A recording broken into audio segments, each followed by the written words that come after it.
Ain't nobody afraid of Muslim people anymore. The war on terror propaganda is not working. I've met a lot of Muslim people at this point in my life, and almost all of them were extremely kind, and a lot of them were super disciplined and focused, which is something that I respect a lot as a wrestler. Some of my favorite mixed martial arts fighters like Khabib Nurmagomedov are devout Muslims. Nowadays, we have white boys in the rural Midwest rooting for Muslims every UFC fight night. You're not going to be able to convince us that these people are evil and that our tax dollars need to be spent on bombing them. And you know who hasn't always been kind and friendly to me?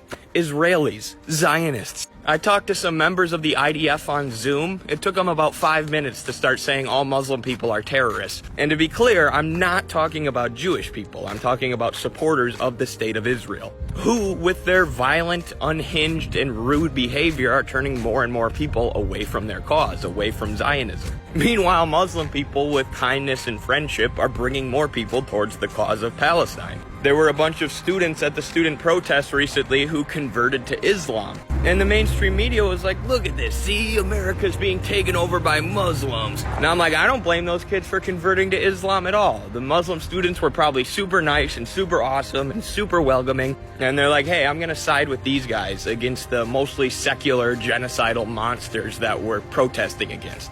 Shout out to all the